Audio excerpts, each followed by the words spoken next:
En signant cette déclaration sous-régionale sur le renforcement de l'éducation au changement climatique en Afrique de l'Ouest, le ministre en charge de l'Environnement, Roger Barrot, engage le Burkina dans cette initiative sous-régionale qui veut faire de l'éducation la base de la lutte contre les changements climatiques.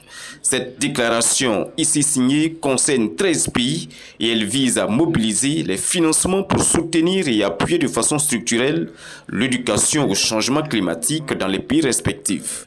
Il faut dire que pour notre pays, ça va en droite ligne des orientations du gouvernement parce que nous avons une direction en charge de la promotion de l'éducation environnementale et de l'éco-citoyenneté qui a élaboré une stratégie nationale d'éducation environnementale assortie d'un plan d'action.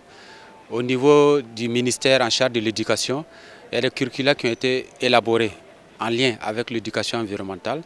Ça a été intégré dans les différents niveaux d'éducation et nous travaillons à ce que la question là soit prise de manière holistique.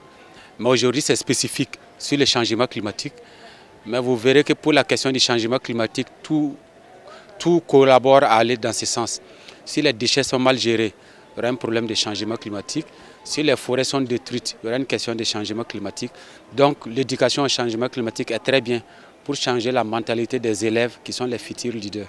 Déjà, côté Burkina, beaucoup d'actions ont été menées pour permettre à la population, voire les plus jeunes, à avoir une conscience écologique, selon le directeur en charge de la promotion de l'éducation environnementale. Il s'agit par exemple au plan juridique de l'adoption du décret portant club écologique dans les lycées et collèges. Il y a eu aussi le décret portant création des cellules environnementales dans les départements ministériels et dans les institutions publiques et privées. Beaucoup d'efforts sont donc menés, mais l'éternel problème de financement se pose toujours. Et cette déclaration sous-régionale devrait donc apporter des pistes de solutions.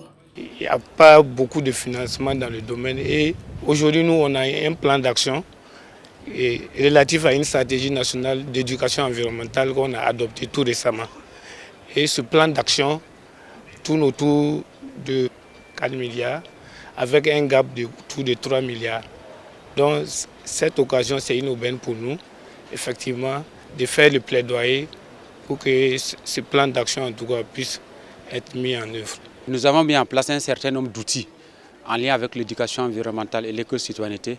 Et cet engagement-là va nous permettre d'une part, avec les partenaires qui est l'UNITAR, d'avoir des financements, parce qu'au compte de l'Afrique de l'Ouest, dont nous serons dans un espace et l'action va plus porter. Avec la signature de cette déclaration sous-régionale, c'est donc une importante étape pour le Burkina dans la mise en œuvre de sa stratégie nationale d'apprentissage sur le changement climatique. La déclaration concerne les 13 pays du CILT, le comité permanent inter-État de lutte contre la sécheresse dans le Sahel.